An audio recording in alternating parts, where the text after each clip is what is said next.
प्रधानमंत्री जी को चाहिए, गृह मंत्री जी को चाहिए, मुख्यमंत्रियों को चाहिए कि ऐसे विवादित मुद्दे जिसका मकसद केवल राजनीति है, इन मामलों में सरकार आंख बंद किए हुए है और सुनने को तैयार नहीं।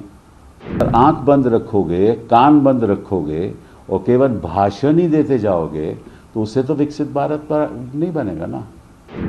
ये जो कंवड़िया की यात्रा के बारे में जो राजनीति हो रही है, ये हमें विकसित भारत की ओर तो नहीं ले जाएगी।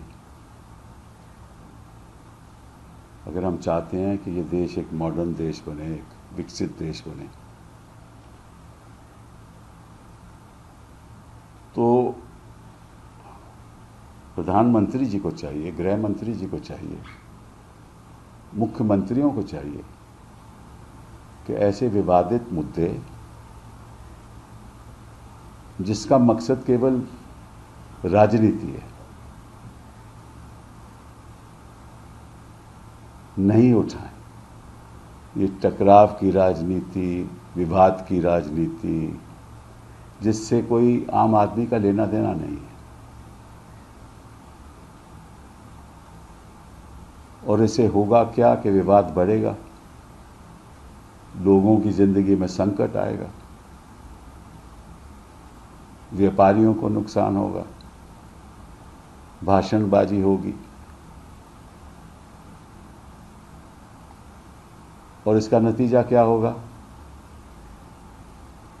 पार्लियामेंट में मुद्दे उठेंगे जो देश के सामने जो चुनौती है, आर्थिक चुनौती है, राजनीतिक चुनौती है, जो हमें मिलकर काम करना चाहिए पार्लियामेंट में, वो काम में कोई बढ़ावा नहीं होगा।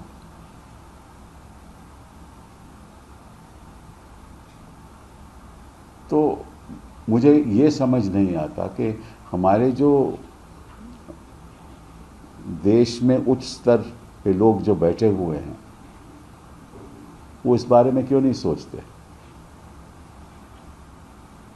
क्योंकि अब 3 चुनाव आने वाले हैं और इनको लगता है कि कुछ ना कुछ ऐसा करना पड़ेगा जिससे ऐसे इस किस्म के विवाद उठें और तनाव हो और किसी एक दल को राजनीतिक फायदा हो और किसी को नुकसान हो। और नुकसान तो किसी का होता नहीं है, नुकसान तो जनता का होता है, वो भी गरीब आदमी का होता है। जो 2 पैसे कमाना चाहता है वो भी नहीं कमा पाएगा। जितनी भारी समस्या बेरोजगारी की आज देश के सामने है, उस पर ध्यान दीजिए। अभी हाल ही में 60,000 जॉब्स की उत्तर प्रदेश में निकली थी। उसमें से 47 लाख उम्मीदवारों ने एप्लीकेशन दी थी। 47 लाख उम्मीदवारों ने 60,000 जॉब्स के लिए। वो कोई बड़ी स्तर की जॉब नहीं है। 1.25 करोड़ उम्मीदवारों ने एप्लीकेशन दी रेलवे में नॉन टेक्निकल स्टाफ के लिए, जॉब्स के लिए। बिहार में प्रोटेस्ट हो रहे हैं कि बेरोजगारी है, उत्तर प्रदेश में हो रहे हैं कि बेरोजगारी है, हर जगह प्रोटेस्ट हो रहे हैं। और सरकार, मुझे तो ये समझ नहीं आती कि इन मामलों में सरकार आंख बंद किए हुए है और सुनने को तैयार नहीं। तो आप अगर आंख बंद रखोगे, कान बंद रखोगे और केवल भाषण ही देते जाओगे तो उससे तो विकसित भारत पर नहीं बनेगा ना। और फिर वही जो बयानबाजी है वो आपके मीडिया चैनल चलाता है, वो भी नज़रअंदाज कर देता है जो देश के सामने जो मुद्दे बैठे हुए हैं।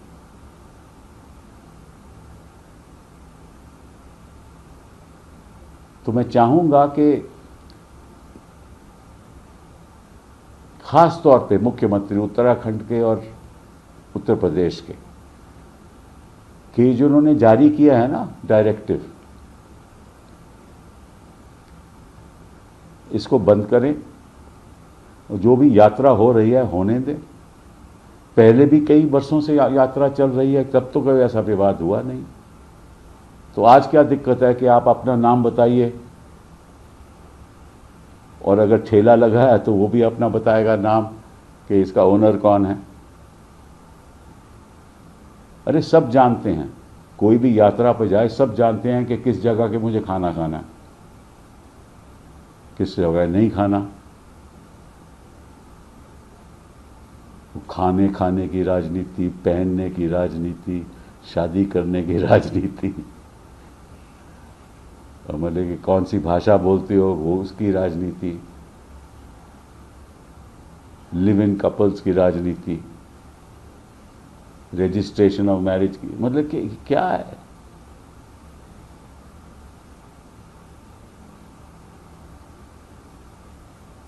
और ये सरकार तो इसलिए बची हुई है कि रिजर्व बैंक ऑफ इंडिया ने इनको डिविडेंड के द्वारा लाखों करोड़ रुपए दिए हैं, 3.24 लाख करोड़। सरकार का फिस्कल डेफिसिट, अभी बजट पेश होने वाला है, उसके बारे में बात करें कि क्या क्या चुनौतियां हैं देश के सामने।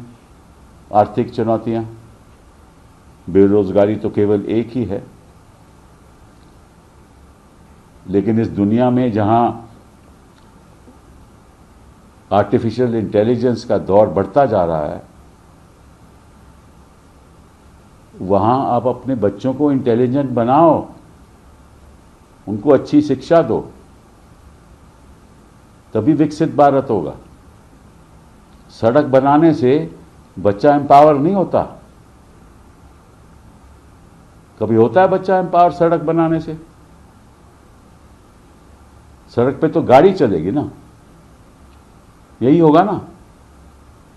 लेकिन गाड़ी चलाने के लिए किसी को पैसा कमाना पड़ेगा, और पैसा कमाने के लिए उसको अच्छी शिक्षा देनी पड़ेगी।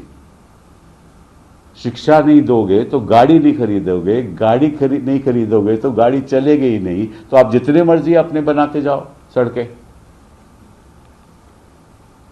और आज के दिन सबसे भारी जरूरत है बच्चों की शिक्षा की और स्वास्थ्य की, महिलाओं की, खासतौर पे महिलाओं को रोजगार की। तो आपको मालूम है कि विश्व में हिंदुस्तान ही एक ऐसा देश है जिसकी जो लेबर प्रोडक्टिविटी है वो लगभग कोई 150 देशों से नीचे है। और जो महिलाएं वर्क फोर्स में, बांग्लादेश में ज्यादा है, बाकी देशों में ज्यादा है। और फिर विवाद होता है कि जीडीपी, जी हमारा तो 6% है, हमारा 8% है, तुम्हारे वक्त ये नहीं था, हमारे वक्त ये है। अरे आंकड़ों से कुछ नहीं होगा, जाके जमीन पे देखो क्या हो रहा है। और आप हमसे जुड़े रहने के लिए सब्सक्राइब करें YouTube पर, फॉलो करें Twitter पर और लाइक करें Facebook पर। और ज्यादा जानकारी के लिए आपको टाइप करना होगा सिर्फ न्यूज़ नशा।